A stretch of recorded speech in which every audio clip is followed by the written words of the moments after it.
1992, realistically, what were your expectations going into the season? Top five. Felt like we were a legitimate top five team, the points team, and then, that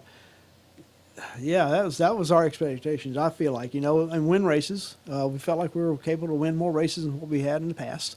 We thought we had I'm not going to say thought we were a championship contending team, but we thought we'd be right there, I think that's very realistic. Daytona, you had something go down that has kind of grown in legend, and Ray Evernham was working for the team, and evidently he and Alan, I don't know what happened, but they evidently butted heads, and Ray either got fired or quit or whatever, walked out of the garage and met Preston Miller, and he said, "Hey, we got this kid, Jeff Gordon, that we'd like for you to work with or consider working with." What do you remember about all that? What happened? There's two guys that are just alikes, what it is. Okay. They all had their own. They both had their own ideas. They both wanted things their way, and they're both strong-willed and stubborn. So how's that going to work out? That's the bottom line, really. I don't think he got fired. They got in a fight, and not a fight by no means, not a fist fight, but just got a verbal fight. Ray wanted something done, wanted to do something, and Alan didn't want nothing to do with it, and they got in an argument about it. And Ray said, "All right, fine, I've had enough." I don't even know if that's exactly how it happened. There wasn't no firing. It was just, they just had enough of each other. They got in a fight. All right, this is getting good. No fights, no fights. That would have been good, though. That would have been when you want some. Never let the facts get in the way of a good story. Yeah, exactly right. Paul, you go to Dover, and Alan gets in that wreck. Yep. And which one? Now, you had been in a wreck in the spring, hadn't you? Yeah, Dover? Yeah, we wrecked. We had clips, or we had 5 clips that year, either a front clip or rear clip, and they are all from Dover between the two races. Well, at Dover in the fall in the race, right? He wrecks, right? And you fall. Chad Little, but he doesn't say it's not his fault to this day, though. Me and him still give each other a little hard time about that. It's funny. Yeah. He falls to 300 some odd points behind. Right. Yep. Or was it 200? I think it's 280 or 260 or something like that. Yeah. What it was a big amount. It was a big amount. chunk of points. Absolutely. How discouraging was that weekend for you guys? It was discouraging, but I don't know. We had such a good year, and was felt like we were on top of things, And I think we've seen Alan down more than we ever have, And I think that was the biggest thing that. When we seen him down, we said, "Well, we can't let this happen," and to ourselves. And nobody said that. Nobody said that to each other. Nobody said, "Oh, Alan's down. We got to go work on it." Nobody said it at all. We seen Alan was depressed and discouraged, and we all were, absolutely. But I think everybody there, when he grabbed us up at the race during the race, after we wrecked, he almost conceded a championship right then. And then we said, "Oh no. Every one of us. It was I can't remember who he gathered up, but I know Tony was there, myself, and probably Cal was there. But it just, we didn't. No, we're not going to. We're not backing now. We're not giving up now. We're going to go give it everything we've got. We're going to get it back. And that was the attitude we had as a team. And of course he jumped right on board. Of course, so. That year, Davey had been in the wreck at Pocono. Yep. And as the season wore on, they were just basically trying to keep him comfortable in the car. Right. So that's where he lost ground. Right. At the end of that season, Bill and Junior and Tim, there was a spell there where it seemed like they couldn't do anything. No wrong. Yeah. Right. Yeah. So nothing would happen. Then, at what point did you allow yourself to believe that this might actually happen, that you might actually have a shot? I don't know. It's like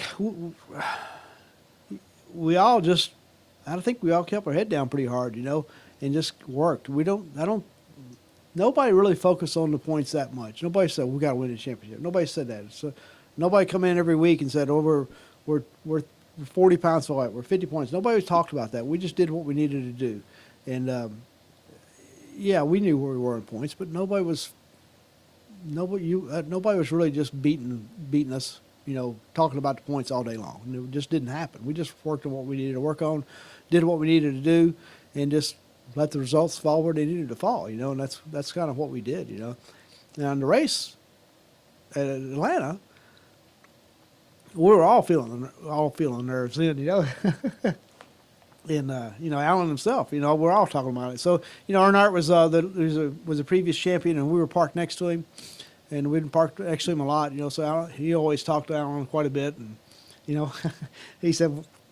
Alan said, "What do I do at this point?" He said, "Do what you done all year long. Don't do nothing different." And that's exactly what we did. We just did everything we could, try to win the race, and just just lead as many laps as we could, and which is what we did all year, really. Take me through that day, that race, and all the strategy that was going on. I can't imagine how touch and go it must have felt. It was, you got to keep in mind that we don't have these computers. There's nothing figuring fuel mileage for us but a little calculator. So back up just a little bit. Radial tires are pretty. I think we had radial tires everywhere that year, which is one of the reasons that Alan shined on the radial tires. He was really good understanding them. But with that came failures. We broke transmission parts. Well, we had broke a transmission. We broke a transmission a couple of races already where we broke first gear, second gear, something like that. And anyway, we had all new transmission parts in our transmission, for the Atlanta race. And first pit stop, we broke first gear. So, crap, now what are we going to do? We didn't give up. But so our goal was, just you needed to shift that transmission as few times or not at all if you could help it, so the broken parts stay where they are, down on the bottom of the transmission and don't get stirred up. So anyway, which killed our pit stops, right? So we had some yellow flag pit stops, which wasn't bad. We lost position. We pushed the car out, which you wasn't supposed to push the car out unless you had a problem. So, but anyway, we told NASCAR we broke first gear or whatever, and so you better have broke, because you push that car and it's not broke, we're gonna find you, So anyway, whatever. But it was. So come down to our, Alan and Bill. You watch the race, battled every lap. Every lap to who could lead at the start finish line. And again, no computers. NASCAR come across the radio, their radio channel, and they would tell you back then. They would tell whoever had led the most laps, okay, you've clinched leading the most laps, and that's what they did to come across there. It's late in the race, right? The 7 cars clinched has led the most laps today. So at that point, we knew that we could finish second. And we needed to finish second at least, to win the championship. We were counting points then. We didn't start counting points till we needed to count points. That's the first thing we said, when the race, or one of the last things we said before the race started is we'll count points when we need to count points. So we started counting points then. We knew where we were. We knew we led the most laps, and we knew we didn't have first gear. We knew we were going to come on pit road. It looked like we were going to come on pit road under green flag, which we did. So we knew we were going to get killed leaving pit road. So we knew we could only gas, which is really the only choice to make then, which is simple. So we come in and gas and go, and all of us are out there pushing the car off and try to get him going, so we could leave pit road in fourth gears. But yeah, that was a strategy, and that was a deal that did it. Leading the most laps, being able to stay out long enough to lead the most laps. We had to work on our fuel mileage there. Danny Glad was doing fuel mileage. We had to be able to stay out long enough to lead the most laps, which is marginal, right? We had to come in and get just enough gas in the car to finish the race, because if we stayed on pit road too long, we'd lost more spots, and next thing you know, third place is right on our butt or passing us. So there's all those things were going on, and again, no computers, no timing and scoring. You're looking at this stuff manually, Wow. So it's pretty fun. Now, we were geared up to do that then. That's what we did, So we, Alan was, he's always wanting information. This is no matter what, he's always wanting information on the radio, during the race. When we had Bi-Sply, I'd tell him how much stagger we had. Him and I did Bi-Sply tires together, In bi-supply tires, the stagger moves around. But him and I would do bi-supply tires together, so we both knew exactly what sets. We had sets, and he said, okay, I want this set this is off subject a little bit, but this is how he was on the radio. I want that set 12A, it wasn't 13. I want that set 12A that's got an eighth inch more stagger for this next set. So that's how he was on radio. And fuel mileage during the race, you could tell him, what'd you get for fuel mileage? And we'd say, 4.0. I got 3.9. Check it again, or something like that. And that's the way he was. I mean, he was always thinking in the car, and he's right. You go back and you may have missed it by a little bit, and say, yeah, okay, I can see the 3.9 or 3. It's usually 3.5 or whatever the number is. But so back to the subject here. We come down pit road. We can't stay on pit road long. We got to get just enough gas in the car to finish the race and nothing extra. And so just from a time standpoint, so we come down pit road. Tony, we say, okay, we want to count whatever the number was, 3 seconds of fuel, whatever it was. I don't even remember that. Count 3 seconds of fuel and let him go. And then and that's what we did, right? And so we get everything done. We weigh fuel. This is what we do now. We weigh fuel to see how many pounds we put in there. It was a little tight. Yeah. A little tight. And so he wanted to know the fuel mileage from that run, right? So I can't remember exactly all the details. Basically, we give him, no, I know what it was. He wanted to know, fuel mileage wasn't, we couldn't tell him fuel mileage because we didn't fill it up. So he wanted to know if everything was good. So, okay, Alan, the radio had been pretty quiet as it is. Okay, Alan, third place is second place. First place is you're in second. First place is a little ways away. Third place is a good ways back. Just save us some fuel. Dead silence, which just never happens. Dead silence. Man, a lap and a half, whatever, 2 laps, something like that. What do you mean? And then at the meantime, Tony's got his wife in the background, and he said, he told me this later on. I had her go to the car and warm the car up and get it closer to me just in case we ran out of fuel. I was leaving. So it was it was just so then we had to explain to Alan when he said, "What do you mean?" So well, we've got enough gas in the car. We think, and we just want to. We have enough gas in the car, but we want to be safe. We want to be safe. We just don't want to take no chances. Then he said, "How much did you put in? How many pounds you put in there? Whatever it was." So anyway, we made the race. We finished the race. We finished second, which is where we need to be and won the championship. So all that went out the window then. But it's a good story right now, that's for sure, and that's all dead true. We were worried about not having enough fuel in the car, and it was close. What was it like for you to see him coming off turn 4 to the checkered flag? No, it's pretty awesome. It's something that you work for. That's there. I mean, we'd work for it all. You work for something like that all your life. Your goal as a young racer back then was to be in Winston Cup. Be a Winston Cup crew member, whether it was a crew member of some type or be affiliated with a Winston Cup car. That was the goal. And to win the championship was the next goal. So that was an amazing feeling for sure. What do you remember about post race that day? Pretty surreal.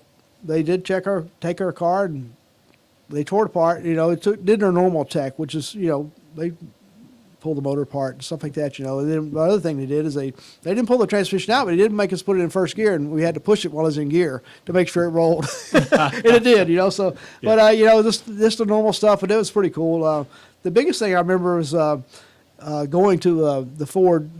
Ford had a top 3 in a championship chase, right? With Davey and Bill and ourselves, and I think the other 2 were Chevrolets, but so they had a party plan. Felt like they had pretty good chances to win the championship, so they had a party plan, a little dinner party, whatever, more hors d'oeuvres and stuff like that after the race at a local motel, which is pretty common for things like that. Back then, what happened a little bit because we didn't have planes to get on and stuff like that. We drove back no matter what. So, but we went to the party and they had still shot screen or pictures on the wall and stuff like that on projector and stuff, and there's only a few of us and a lot of Bill and a lot of Davey. That was probably the biggest thing that sticks out in my mind, on a post race, New York must have been absolutely amazing. Yeah, New York is a lot of fun. I've always enjoyed going to the New York banquet and going to the banquet in New York, but that was a blast. We had a good time. A lot of receptions and dinners and stuff like that. But being at the Waldorf and being in the whatever suite that was, was just awesome. And going to all the different parties and stuff was a blast. And you being the guy everybody's coming to see, that was it was a neat deal. Absolutely. What stands out to you the most about the start of the 1993 season? Testing at Daytona. He made the media mad right away. Blame it on the media. Okay, all right. I see where this is headed. It was kind of funny. We kind of laughed, as crew members, But yeah, he's had a lot of testing Daytona. He had a lot of pressure. Not a lot of pressure, but this is the first thing that stands in my mind, and there's several reasons behind it. But he roped off behind the garage area where you just couldn't walk in, and he wanted to do that. We did it for him, but it was his deal. He wanted to rope it off to keep everybody away, and that made media mad. And that was kind of funny. So he ended up having to take them down before those tests was over. I think it was a 2-day test, which is like normal back then. And this will make me cry right here, but the one thing I remember is when we after the test had a good test, really good test. Did all kinds of stuff. I think we actually changed heads on the car and just tons of stuff, which is typical for our type of Daytona test. Anyway, test is all over. We're getting in there, and to start out the 1993 season, he made a deal with Hooters, to use their planes to fly the races. And we had two planes to use. One was a Learjet, was some type of jet, I don't remember, but it's some type of jet, and the plane got killed in Maryland. So anyway, we're leaving Daytona in the jet, which is really cool. And he said, "Man, if you got to go out, this is the way to go out, right here on top." And it's like, didn't think nothing about it then. Now I do. So. Wow. But like I said, I knew it'd make me cry. But getting ready for the '93 season, we didn't want to. He felt like we had a little up on the competition, right? You never have a up, but you felt okay. We're right there where we need to be. He didn't want that to go away. I think we might have tested North Wilkesboro before the banquet, or maybe right after the banquet. I can't remember how it was. I really know there's any testing rules back then, but I know we tested North Wilkesboro, and that was tough for him to get away because he was swamped. He had people pulling him in all different directions, which kind of led up to the point of when he got to the racetrack at Daytona test, he wanted to be away, even though he couldn't be away, he wanted to be away, he wanted to be the owner, and the driver, not the media guy, so, but yeah, he wanted to make sure we come out on top, we're on top and want to stay on top and wanted to come out of the box strong that year, yeah, that was that we worked hard that winter, not no harder than we did any other winter, but we worked hard and focused on more things to make us faster, more than we did, to get these cars done. This will be a little better here, this type of thing. Worked on more things to just get us, to make us faster that year. There's more to it now. I can keep going. Absolutely. Have at it. You will never, ever, ever hear a reporter say, "No, it's okay. I don't want to hear about that." So, another thing that stands out, and this is really not leading up to the season. This is kind of like as we're going, the Atlanta story is a fun story. Well, we'll talk about that one too. But yeah, the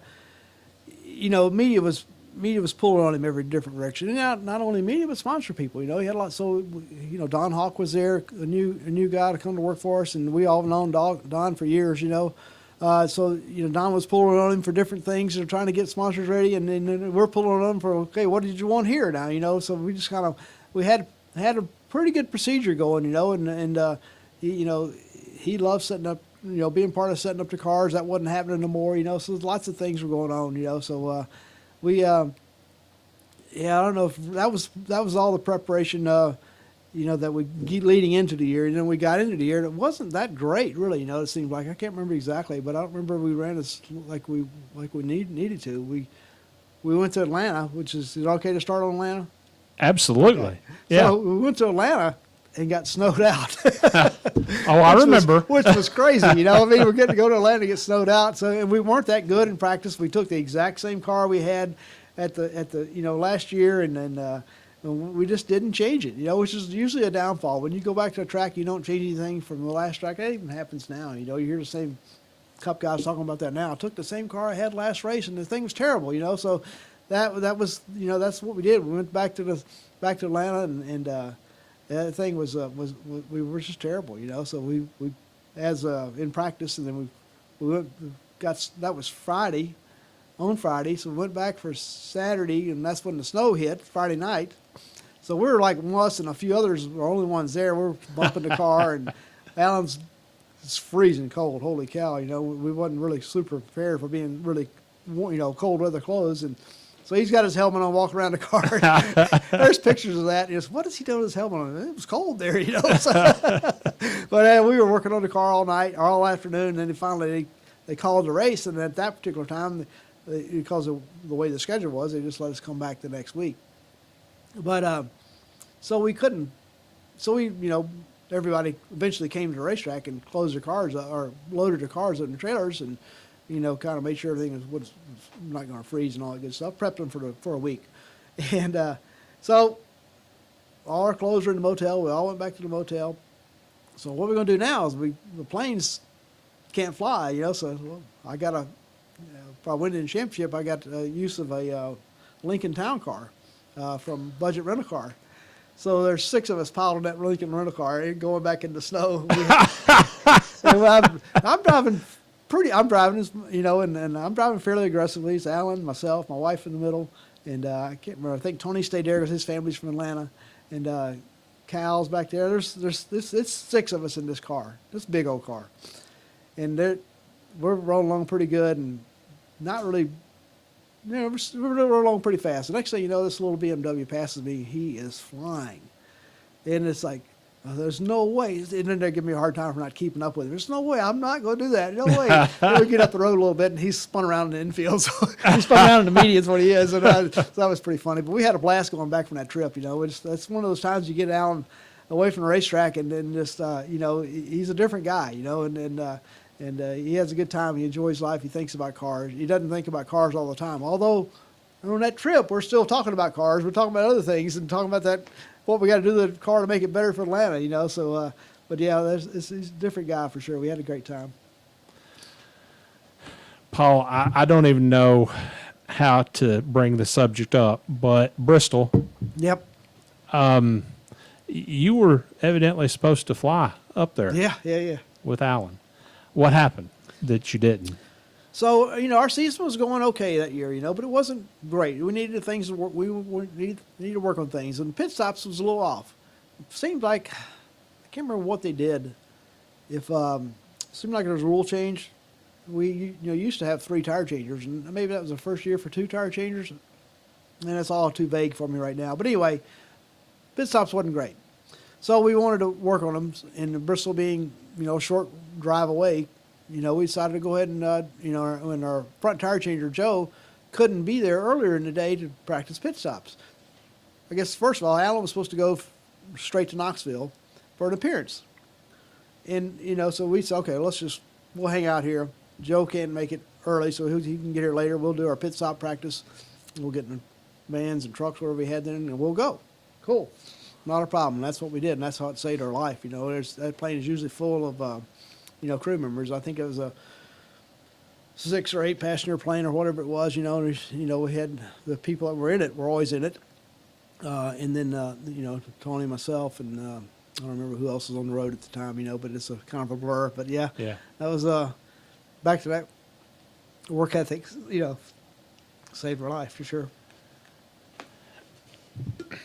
April 1st, how did you find out? What? Ooh. So, you know, like I said, we drove to Bristol. No cell phones. There was a couple of them. People had them, but not much, you know.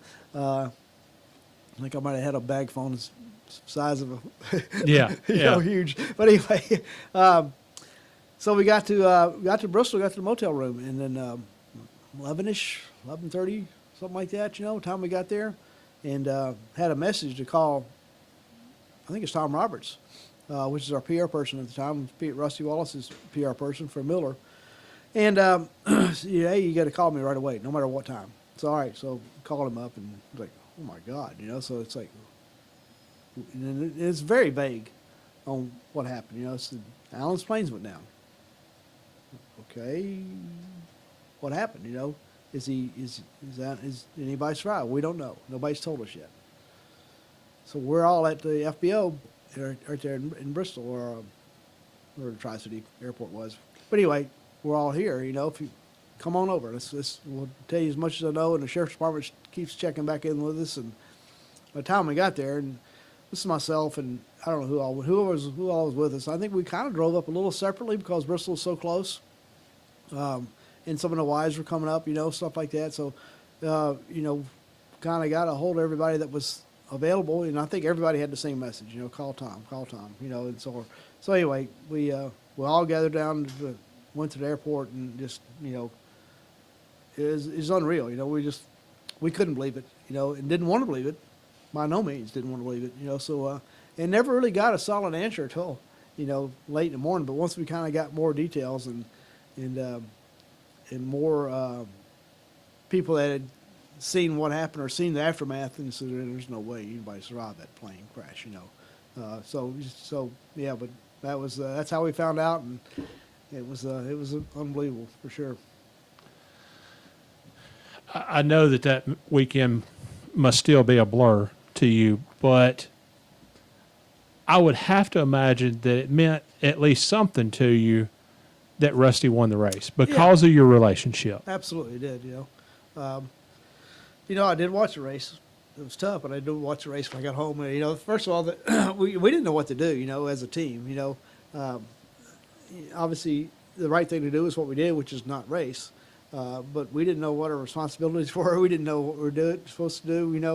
Jerry Kulwicki's the new owner of the team. He was devastated. So it's like, it's like go to Mike Helton, and say, what are we supposed to do here? You know what I mean? And it's like nobody knew. Nobody could say you need to go home. That's the right thing to do. Nobody knew. But that's what we ended up doing. It ended up being the right thing to do for sure. Because it was just a sad deal for sure. But yeah, watching Rusty win the race was really cool. Especially with their relationship along the years. Losing your driver and team owner was obviously very difficult. Yep. But then in the weeks afterward, there was this added layer of controversy when Hooters wanted to put Louis Allen in the car. How aware of all that were you, and what was your reaction? Yeah, it was it was sad that we had to end the relationship with Hooters. Really, was pretty aware of everything that's going on. With Felix Felix Sabatos was the person kind of in control of all that, and I'm not sure it's the right thing or wrong thing to do. I really don't know what the right thing to do is. It's back to the same question: what do you do in a situation like that? Yeah. And nobody really wanted Lloyd to drive for us, so that's kind of what we did, and it seemed like it's a shame that Hooters and Felix couldn't get on board on the same page, so we kind of finished the year out like we thought we should have, which is on top, but it's a sad deal, really. It was he kept us informed, kept me informed, Kyle and Don Hawkins informed quite a bit, along the way. It's crazy for sure.